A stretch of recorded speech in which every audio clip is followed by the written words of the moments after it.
Un saludo para todos. En la clase de hoy vamos a ver unidades de tiempo y de fuerza. Vamos a partir de que el acto de yo medir algo, en realidad lo que yo estoy haciendo es comparando un objeto con otro. O sea, estoy comparando dos cosas que son del mismo tipo. Y que por normas ya internacionales que hemos ido viendo en las clases anteriores, van a estar asociadas a un patrón que ya se encuentra definido. De ahí entonces que en la física, todo lo que son las cantidades físicas con las que nosotros tratamos en nuestro día a día, son entidades que pueden ser medidas y por tanto yo las puedo cuantificar. En el caso del tiempo, yo lo puedo asociar a fenómenos que se repiten de una forma regular, que responden a un ciclo o a un periodo determinado. Y así establezco lo que es un proceso de conteo. Como fenómenos cíclicos podemos tener el proceso del estar respirando, los latidos del corazón, el metabolismo en sí, la salida del sol y de la luna, los cambios climáticos, los movimientos de los planetas y los movimientos de las estrellas. A lo largo del tiempo, de los años, el hombre siempre ha tratado de encontrar cómo cuantificar las cosas, y el tiempo, la primera asociación que él hizo fue entre el nacer y el ponerse del sol, y a eso lo llegó a nombrar como lo que conocemos hoy, que es el día.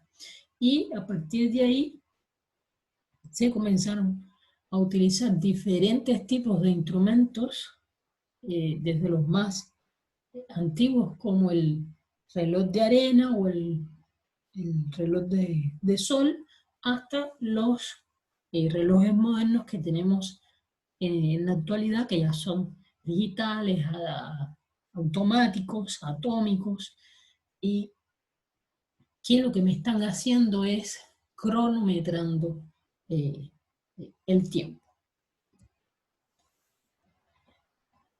Partimos de lo que era el día, de ahí se estableció fraccionarlo en horas, después estas horas fueron fraccionadas en minutos, y así hasta que llegamos a los segundos y podemos tener unidades más pequeñas que los segundos, donde entonces vamos a tener que el día tiene 24 horas y un minuto 60 segundos. Si tenemos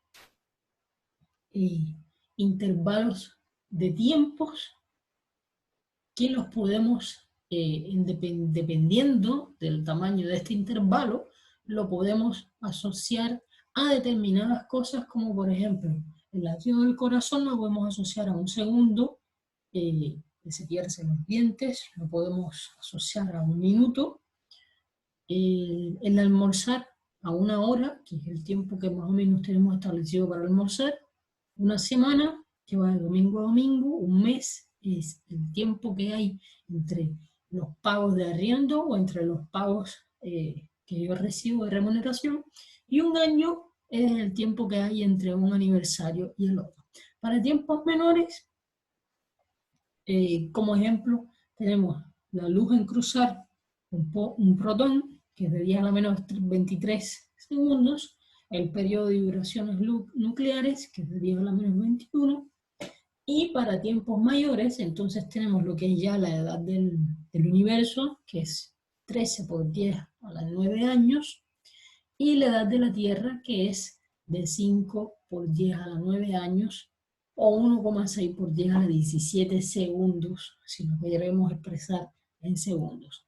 Entonces, lo puedo ver en forma de escala estos intervalos de tiempo que van desde valores que son muy pequeños, como la luz cruzando un protón, que sería la menos 24, hasta la edad del universo, que serían entonces 10 a la 18 segundos.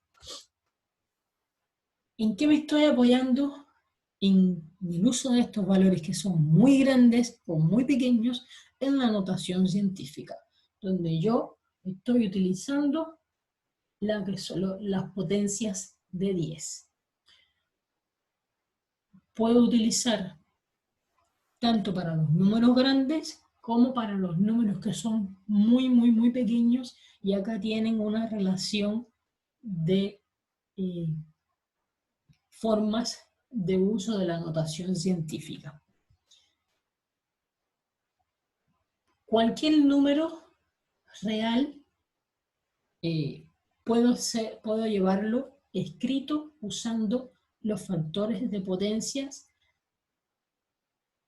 y el cómo voy a dejar este número, su formato, depende de con lo que yo esté trabajando. Yo lo puedo, por ejemplo, ese 300 que yo tengo, yo lo puedo representar como 3 por 10 a la 2, lo puedo representar como 30 por 10 a la 1, o lo puedo representar como 0,3 por 10 a la 3, y así sucesivamente. Yo puedo dar diferentes representaciones y me va a estar representando el mismo valor, que es 300.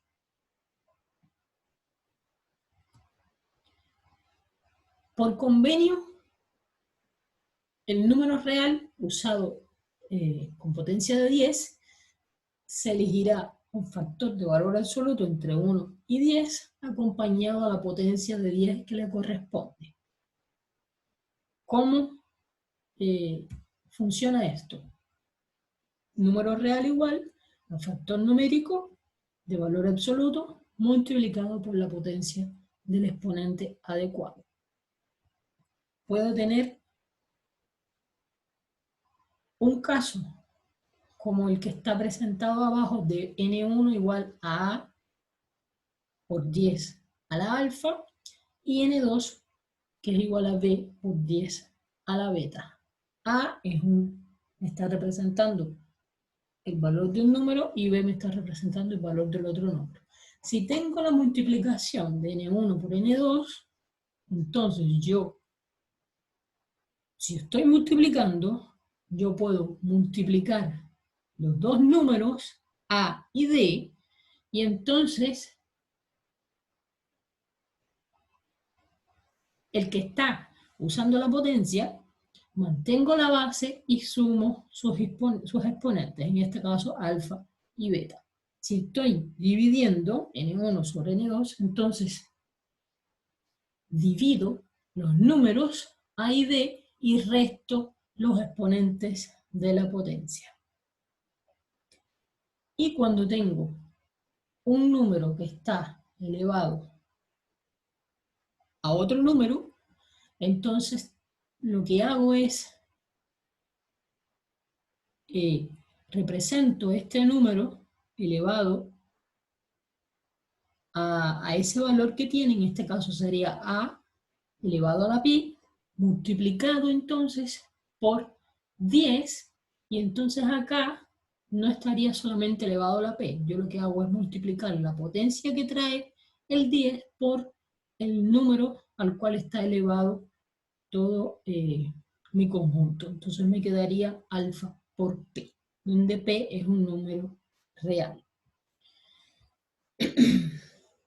En el caso de la suma, donde yo tengo dos números con notación científica que se están sumando, no tengo la regla anterior. Solo si yo tuviese exponentes que tienen un mismo valor. Si en este caso me dicen que alfa es igual a beta, entonces yo puedo agrupar los números A más B, y eso lo multiplico por el 10 y dejo solamente la potencia a la cual éste se encuentre, que en este caso puedo decir que es alfa, o puedo decir que es beta, ya que alfa es igual a beta. Vamos a ver un ejemplo. Me dice calcular U, donde tengo dos números en potencia, en notación científica multiplicándose, y tengo dos abajo que se están multiplicando, pero hay uno que está elevado al cuadrado. Entonces, ¿qué hago? Primero, vamos a enfocarnos en la parte de encima. Yo lo que hago es que, como tengo una multiplicación, separo los números y los pongo multiplicándose y dejo del lado derecho la multiplicación de lo que son ya las potencias. En la parte de abajo, recordamos que cuando teníamos un número en notación científica elevado a otro número, de ahí teníamos que sacar el número como tal, elevado a la potencia, que en este caso es 2, y entonces dejo de la parte de afuera la parte de la potencia de 10, que va a estar multiplicándose con el exponente que tiene el paréntesis, que en este caso es 2. Entonces tengo un 10 a la menos 5 por 2, eso es menos 10. Y a este le voy a multiplicar el exponente de la potencia que tiene el 7,30, que es 10 a la 7. Ya del lado derecho voy a dejar entonces los números solitos multiplicándose en la parte de arriba y en la parte de abajo, y al lado derecho me está apareciendo ya el conjunto de potencias que tengo, donde voy a tener el 10 a la 3, que como está multiplicándose con el 10 a la menos 12, lo que voy a hacer es sumar los exponentes, entonces me queda 10 a la 3 menos 12 porque está en negativo, y los que están debajo los voy a subir, pero restando. Entonces, si abajo tengo un 10 a la menos 10, me va a subir menos 10 con el menos 7. Abajo está 7, entonces pasa restando. Al final, eso me va a dar un número que es 0,0131135, y cuando yo realice las operaciones de 3 menos 12 más 10 más menos 7, eso me va a dar 10 a la menos 6. Para que quede visualmente más bonito, entonces yo voy a correr la coma hasta que aparezca el primer valor entero, en este caso es el 1, y voy a dejar 2 lugares después de la coma. Entonces me quedaría 1,31, y como tuve que desplazarme 2 lugares hacia la derecha, entonces sería 10 a la menos 8. En el caso de abajo tenemos que z es igual a la raíz cúbica de 7,48 por 10 a la menos 5. Lo primero que tengo que hacer acá es quitarme esa raíz para yo poder operar el número que se encuentra dentro de esta. Entonces, para esto yo encierro entre paréntesis y elevo a 1/3, y con esto ya eliminé la raíz. Si yo observo, el número que tengo en notación científica está a la menos 5. Y lo que tengo como exponente del paréntesis, la potencia que tengo es de 1/3. Entonces a mí me convendría tener un número 6 en vez de ese menos 5. ¿Qué hago? Corro la coma. En vez de ser 7,48, sería 74,8. Me queda 10 a la menos 6 elevado a 1/3, y entonces con esto voy a trabajar de una manera más cómoda. El 74,48 sale elevado a la 1/3, y entonces me queda la parte de la potencia de 10 a la menos 6 sobre 3, que eso me va a dar 10 a la menos 2. Y el 74,8 a la 1/3 es 4,21.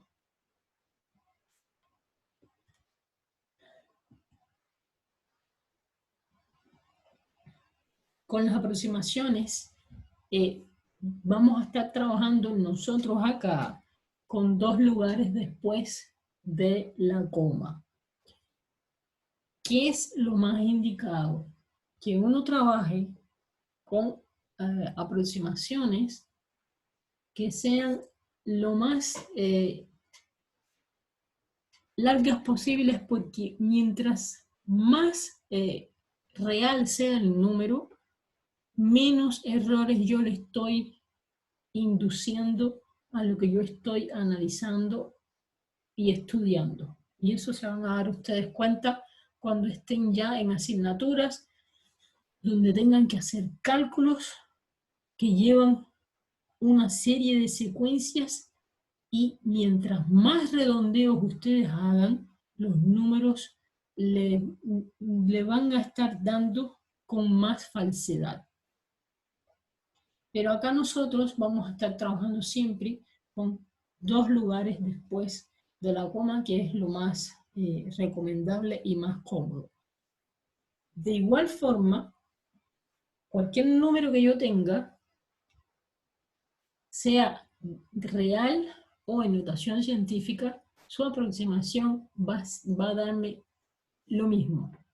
Yo tengo acá, por el ejemplo, 386,72, que lo puedo representar como 386,7, y en el lado derecho tengo 3,8672 por 10 a la 2. Y lo puedo representar como 3,867 por 10 a la 2. Si ustedes pasan esos 2 números para quitar el 10 a la 2, voy a tener 386,7. Entonces, en ambos lados yo tengo la misma situación para el mismo número. No puede haber diferencia en esto, porque estamos hablando de la magnitud, que es un número y que no me va a cambiar.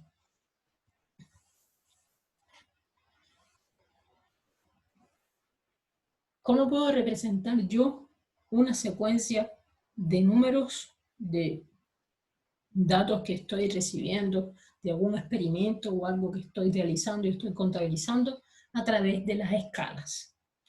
Donde yo lo que hago es que, utilizando una línea que me representa algo en el tiempo, lo voy a cuantificar y le voy a poder dar una relación de uno respecto al otro. Voy a hacer asociaciones numéricas.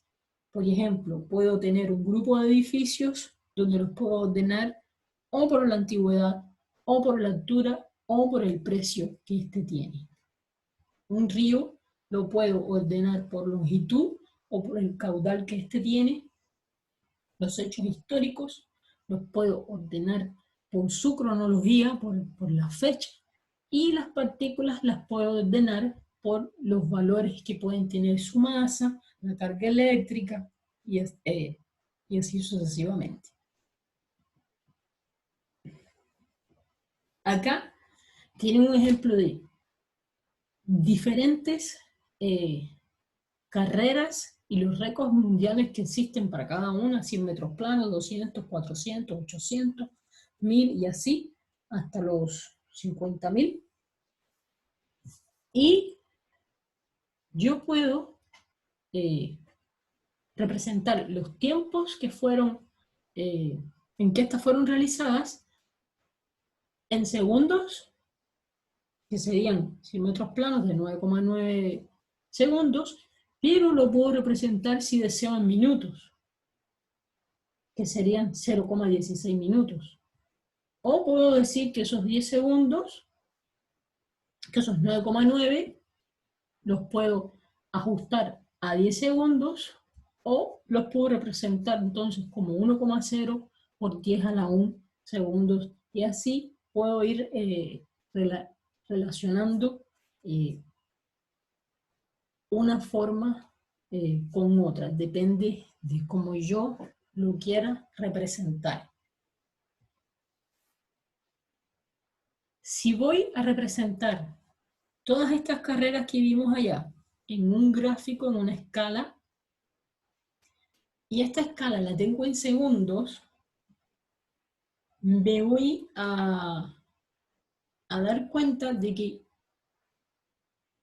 las primeras carreras que tienen un tiempo muy corto se encuentran todas agrupadas y yo no logro definir dónde está cada una.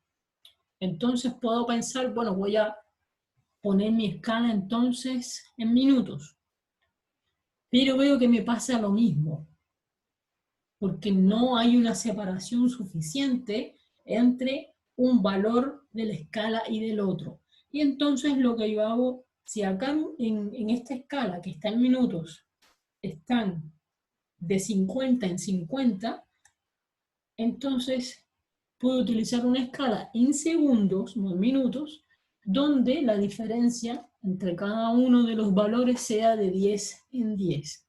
Y ahí me doy cuenta de que puedo ver con claridad cuál es el tiempo desde la carrera 1 hasta la carrera 5. Si utilizo la notación científica, entonces observo que puedo llegar hasta la carrera 10. La 1, la 2, la 3, la 4, hasta la 10. Utilizando un mismo incremento de 1 en 1, de 10 a la 1 a 10 a la 4. Y entonces, ¿qué es lo que estamos viendo acá? Que tenemos dos tipos de escalas, las escalas lineales y las escalas no lineales. ¿Cuál es la escala lineal? Aquella donde yo tengo números asignados a una secuencia de marcas que tienen una diferencia constante. Puede ser como aparece en el primero de 2 en 2, en el otro de 30 en 30, de 5 en 5, de 100 en 100, siempre que tenga un incremento que es constante. Y la otra escala, que es la de potencias, la característica que tiene es que, a diferencia de la lineal, los números que se asignan en esta no son constantes necesariamente, como es el caso de esta que tenemos de 10 a la 3, después 10 a la 15 y de 10 a la 27. Pero funcionan y me permiten representar el fenómeno físico que yo esté estudiando. Así, vemos en la tabla que tenemos unidades de tiempo que van desde los siglos hasta las horas, con sus equivalencias.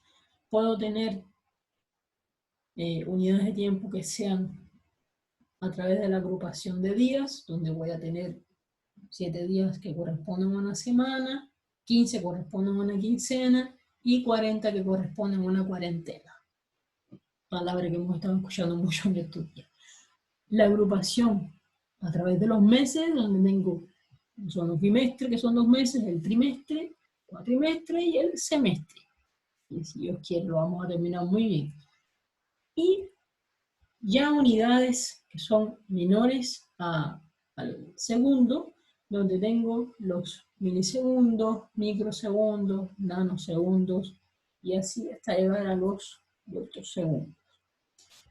O en el caso de los que estudian geología, que utilizan otro tipo de unidades cronológicas que ya tienen que ver con los diferentes años o eras por las que fue pasando la Tierra.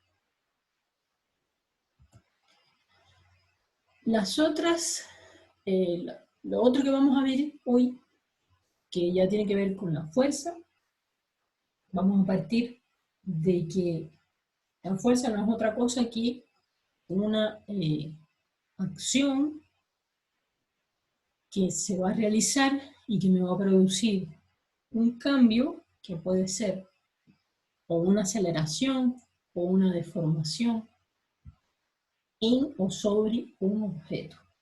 De ahí que vamos a decir de que una fuerza está actuando sobre un objeto, lo que me va a producir que éste se mueva o que éste se deforme, o la fuerza de ese mismo objeto sobre otro objeto, pero lo que yo nunca voy a decir, porque no tiene sentido, es la fuerza que tiene el objeto, porque el objeto por sí solo no tiene fuerza.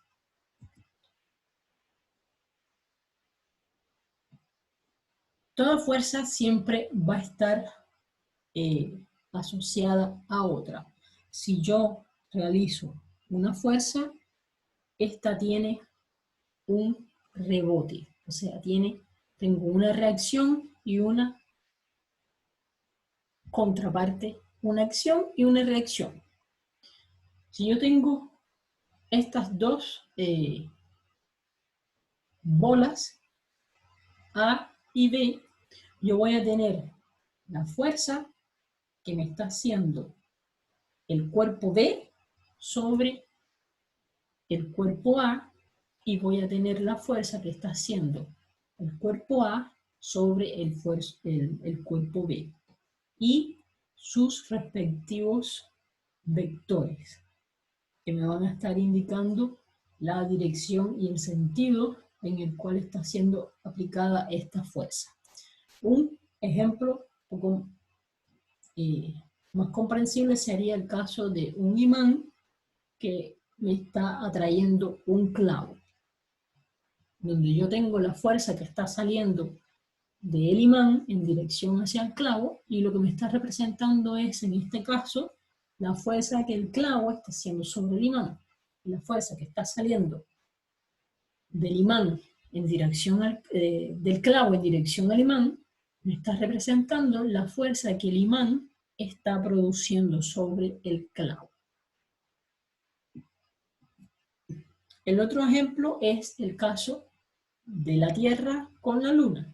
Yo tengo una fuerza de atracción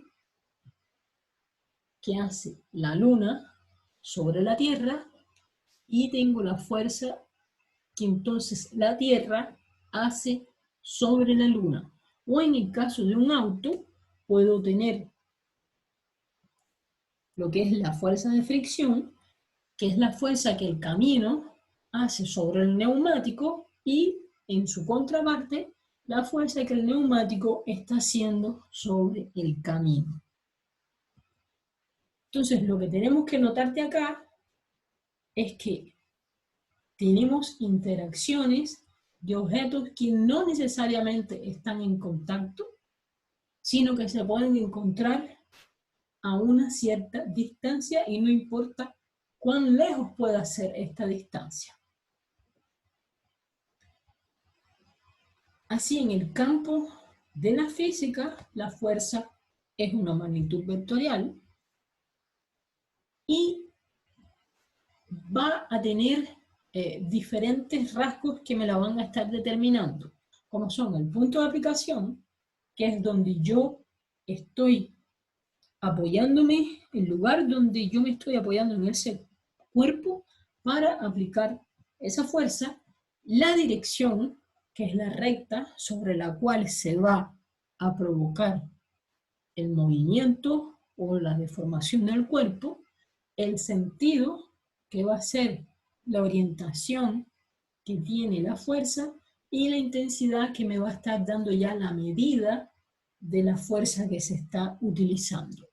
Acá tenemos a este niño que está empujando un carrito, entonces el punto de aplicación es donde él tiene apoyado las manos, que es donde él está aplicando la fuerza. La dirección es la recta por sobre la cual él va a aplicar esa fuerza, y el sentido es el que me indica hacia dónde está yendo esta fuerza. Acá lo tenemos desglosado ya con un esquema de lo que sería un vector, donde además de dirección, sentido y punto de aplicación nos aparece el módulo, que me va a indicar el valor numérico que tiene esa fuerza, y por lo general está dado en newtons. ¿Qué tipos de fuerzas ustedes van a ver en la ingeniería? Van a ver fuerzas que son de tracción, donde yo voy a tener un elemento y lo voy a estar sujetando por los extremos y lo voy a estirar. Fuerzas de compresión, donde yo voy a tomar ese mismo elemento y lo voy a apretar, lo voy a comprimir. Fuerzas de corte, como el cubo que aparece en la parte izquierda hacia debajo, donde ese cubo por encima está pasando algo que está haciendo una fuerza hacia la derecha, hacia la derecha, y por debajo está pasando otro elemento que le está haciendo una fuerza hacia la izquierda, y eso se llama fuerzas de corte o cizalladura. Fuerzas de flexión, que es cuando yo tengo un elemento que tiene dos apoyos y yo le aplico una fuerza en el centro. O las fuerzas de torsión, que es cuando yo giro hacia un lado y hacia el otro lo que puede ser una barra, y yo la estoy torsionando. Acá tienen unas vigas o placas de concreto a las cuales se les fue realizado un ensayo de flexión para determinar cuán resistentes a la fricción son estas vigas, porque iban a estar colocadas en lugares donde iban a estar sometidas a esfuerzos de flexión. Uno, como ingeniero, va a estar analizando los materiales, sus propiedades mecánicas, y los ensayos se van a realizar en dependencia del uso que este material vaya a dar. Entonces, estos son ejemplos de las grietas que son resultado ya final de lo que es el ensayo. El ensayo yo utilizo una prensa que debe de estar en correspondencia con el material que yo estoy haciendo, que estoy utilizando, y con el tamaño de lo que es la muestra, en este caso esta viga grande. Por tanto, yo voy a necesitar una prensa que tenga ya uso de cargas de toneladas, y voy a apoyar la viga en sus dos extremos. Acá vemos el extremo del lado derecho. La voy a apoyar en una barra, en el otro lado tiene otra barra que no se ve, y en el centro, entonces yo le pongo esa otra viga de hierro, de acero, que se ve acá en forma de T, y ahí es donde yo le voy a comenzar a aplicar una fuerza con la prensa, que no es una fuerza constante, sino que va a ser cíclica. Cíclica, ¿por qué? Porque voy a apretar, voy a soltar, voy a apretar, voy a soltar, y así creando un ciclo en determinado tiempo.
Pieza ya comience a presentar toda aquella serie de grietas que vieron en las diapos anteriores. Este otro tipo de ensayo, que se llama ensayo de compresión, me va a determinar cuán resistente es ese material a la compresión. En este caso es un cilindro de concreto.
El otro tipo de ensayo que se utiliza mucho en ingeniería mecánica es el ensayo de tracción, donde yo voy a estirar una probeta y esta es la gráfica que me da como resultado la máquina, al igual que en la anterior. Yo voy a tener un gráfico que me va a reportar cuánto es la fuerza capaz de soportar el material que estoy analizando o el elemento que estoy analizando y en qué momento él se rompe. Acá vamos a ver que cuando yo comienzo a estirar esa probeta, él va a ir por la curva hasta que va a llegar a lo que se conoce como su límite elástico, a partir del cual él pasa a transformarse de una forma plástica ya en la zona de fluencia del material, y de ahí en adelante es una curva que asciende hasta el punto máximo, que es el punto máximo de tensión que él puede soportar, y después de eso ya el cuerpo se va a deformar otro poco, pero se va a fracturar en su totalidad. Y con eso ya se termina lo que es el experimento. Así, como unidades de fuerza vamos a tener el newton, que es igual a kilogramos por metros sobre segundos cuadrados, o las vinas, que son equivalentes a gramos por centímetros sobre segundos cuadrados.